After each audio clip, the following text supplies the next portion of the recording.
Welcome to the ChicoBag Podcast. I'm your host, Andy Keller, and today we're talking about community-driven environmental action with Kim Rios from Keep Truckee Meadows Beautiful, also known as KTMB. KTMB is dedicated to protecting and preserving the beauty of Northern Nevada through cleanup initiatives, education, and sustainable community program. Kim plays a key role in engaging people to take action against waste and pollution, making a real difference in local ecosystems. And in this episode, we'll discuss the impact of grassroots environmental efforts, the power of community engagement, and how we all can contribute to a cleaner, greener world. So welcome, Kim. Hi, thank you. So tell me a little bit about the work you're doing and some of the things that you've learned in doing the work as far as what actually works. So our nonprofit is huge on grassroots efforts. We've been around for over 30 years, rallying like-minded people to help us beautify our region through cleanup events, invasive weed removal events, as well as flower planting and tree planting. And we've been doing that for a while. And so we focus a lot of our work on trying to combat waste and litter, and we also do that through education. Now, I feel like since we've been around for so long and we're still fighting the good fights, it means that more needs to be done. But I truly believe that education is such a huge factor in that. And what I've noticed over the years is people really do get excited about joining us and getting informed on the cause and just learning with us. So you organize events for people so that, helps build community, gets people out and about in the sunshine. And I'm sure there's tons of benefits. So talk about some of the events you do and like, why are events, so important and effective? So the big events that we organize, they take place throughout the whole Truckee Meadows. And so we have different sites where people can sign up, and it's accessible to everyone because we're hitting up the different neighborhoods.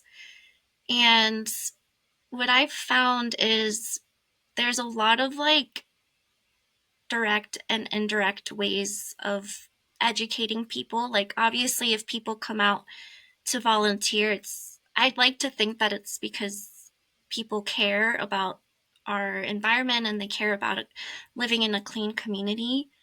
But that might not always be the case. Sometimes we do get people who are voluntold by a relative, like their wife or their husband, to come out and help. But and so that's kind of like the indirect way is having them come out and pick up trash, and they understand the issue, because they're out there doing their part. But the direct way of educating is pretty cool, because then what we've done is we've paired up a lot of our cleanup efforts with education, and we do dedicate a segment to our cleanups to raising awareness about some of these issues. And so, for instance, if I go up to someone and say, hey, if you hadn't picked up that cigarette butt from the ground, that would have been on our environment for 5 to 10 years. And then people start to really react to that kind of information. And so I think the benefit to participating in these events is, one, you're learning, and two, you're part of something bigger. I mean, honestly, anybody could go out and pick up trash.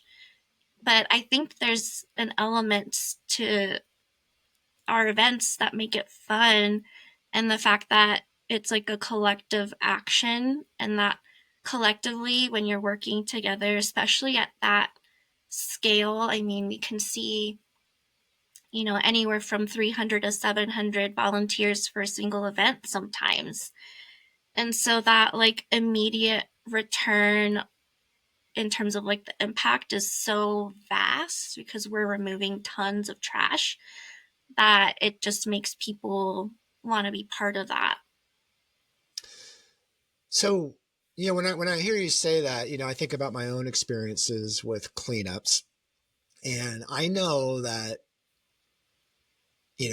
cleaning up something, by yourself is not as fun as cleaning up with people. And, and let's be honest, like as humans, like we all want, we like to connect with other humans. That is part of like what makes us, human is, having that desire. And when it happens, we get an endorphin rush, we get the happy hormones released in our brain. That's what we crave, so, when we think about what's in it for us, right? It's, of course we're helping the environment, but we're also getting, to meet new people. We might, meet someone that we become friends with, and we're creating new friendships, as well as doing good and feeling good. So I hear you. And on the topic of cigarette butts, I didn't realize, that cigarette butts is like one of the top littered items on beaches in the wild. And people, it's amazing, once you've had a cleanup experience and have dealt with hundreds or thousands of cigarette butts, you start seeing them everywhere. Like people, when people throw their cigarette butt you know, in the gutter, you can start seeing it everywhere. You're like, oh my God, and anyone who's experienced a cleanup, doesn't do that. I don't think, you can't help but not do that, so I think it's important. So what else can you tell me about what you've learned? So I know that illegal dumping is a big part of the situation, in Nevada. So tell me about that problem, and how are you dealing with that? Yeah, illegal dumping, unfortunately, is so prevalent, and it is a universal issue. There are so many communities across the globe trying to deal with this. And for us in particular, we've got a lot of land. I think there's something else that contributes to illegal dumping is just the culture as well, here in Nevada, especially around like the rural communities. And what we're trying to do is, so our specifically our events, some of our events, like our Great Community Cleanup, which takes place in the spring, does target historical illegal dump sites. And so we're out there removing these heavy, bulky materials from these open spaces that we have, and recruiting volunteers to come out and help us for that in particular. So that's like one side of the things. Like we're So actually you said historic, illegal dump sites. So these are dump sites that people have been using, for a long time, right? right. Okay. Yeah. So these are some of those like just hot spots that time and time again attract dumping. And so like one aspect of our work is obviously like we're going out and we're cleaning it up, because if it doesn't get cleaned up, it's just going to get more, it's going to get bigger, it's going to get more costly to remove, and it's going to lead to greater threats to our environment over time, because a lot of what's being dumped are like bulky appliances, um, vehicles sometimes, and TVs, and sometimes these are also used for like shooting at too. I was So just thinking that, like, I'm sure they're full of holes. yeah, going back to the culture. So it's such a complex system. And so something else that we try to do is educate in that sense. Actually, incidentally, we were attending a county commissioner meeting that was an item on their agenda was about illegal dumping, and it was presented by BLM, our Bureau of Land Management, that we partner with them for things like this, where we try to identify some of the places that they might need help with. And the main ranger who was giving that presentation asked, or one of the council members, commissioner members asked the ranger who was presenting, like, why people dump. And he said the biggest thing that he hears are like financial barriers to disposing of these materials that some people just can't afford to take on. And so, something that our community is doing to help address that is organizing waste drop-off events throughout the year, and it's being broken up by neighborhoods. And it's obviously it's advertised, and we help in the advertisement of that as well, just so that people become aware of that opportunity. It's a free drop-off event for some of these materials, including green waste, because that's something else that we see dumped as well, is yard waste and green waste. And so I think the other side of the educational piece too is that I think people assume that because they're dumping green waste, it's probably not going to be like causing the same level of threat or harm. But in reality, because we live in the desert and we don't get the level of moisture needed to break down this green waste, and not like other states, like in Oregon, this green waste is going to be in our desert or open spaces for a while. And at that point, it's just going to serve as dry kindling for summers and can contribute to wildfires. Yeah, And that's a major threat. yeah, You definitely want to mitigate. I know in my own experience, I've been to different landfills, and the tipping cost, the cost to dump at the landfill, you know, varies wildly. We have a county landfill, which, the tipping cost is like 10, $20, for pretty much everything that you want to dump. So it's very affordable. Yet I've been in some places where it's $200 for a pickup truck load, which, I don't blame people. Like, that's very expensive. So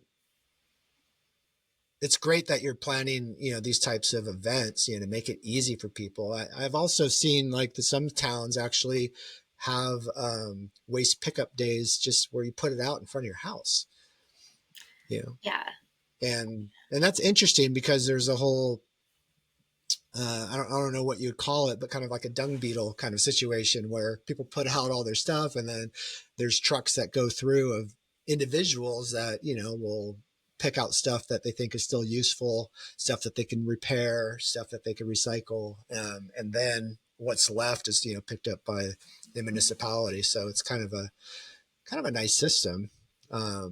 So what else? What else are you doing that you think is part of the solution, or things that you think people would benefit from hearing about?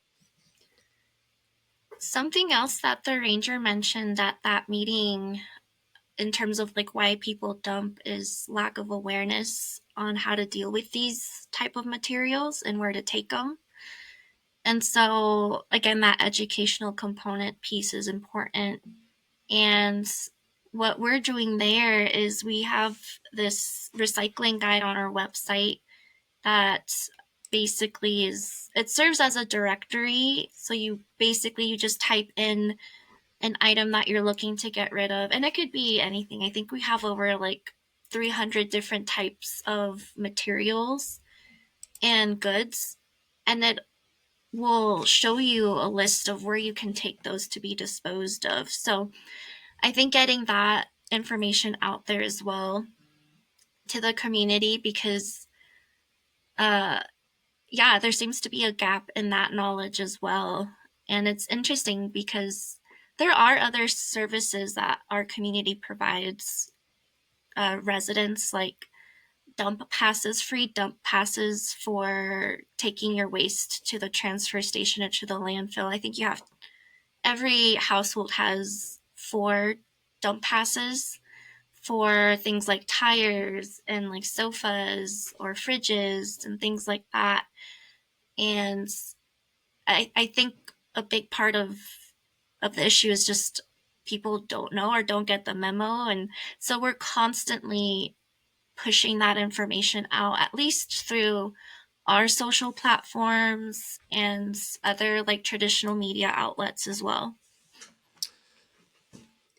And it's unique to each location. So anyone listening, it's important to look at your local websites where you can learn where to do this. And if you don't have one, there's a great opportunity to create one, because certainly there's a need. What do I do with, my old thermostat, off my wall? Like I have a problem with that here in California, because I guess it's got radioactive material in it and nobody will take it. Yet there's a law that you can't put in the landfill. So I don't know what to do with it. The our county hazardous waste people won't take it, and so anyways, some of these things are kind of head scratchers. So making it easy is certainly part of the solution. So before we close, what would be like the last thing, that advice for people, or something that you've learned that you think would be helpful for people to know? Well, I think if people want to get more involved in their community because they care, or maybe they read something, it's important to look up those local organizations that are doing a lot of the grassroots work. Because there's to solve this problem, whatever it is, waste, climate change, like we need everyone from all angles, municipalities, governments, nonprofits do a lot of work as well. And so getting involved locally with your local organizations is a great strive to help lead to a positive change.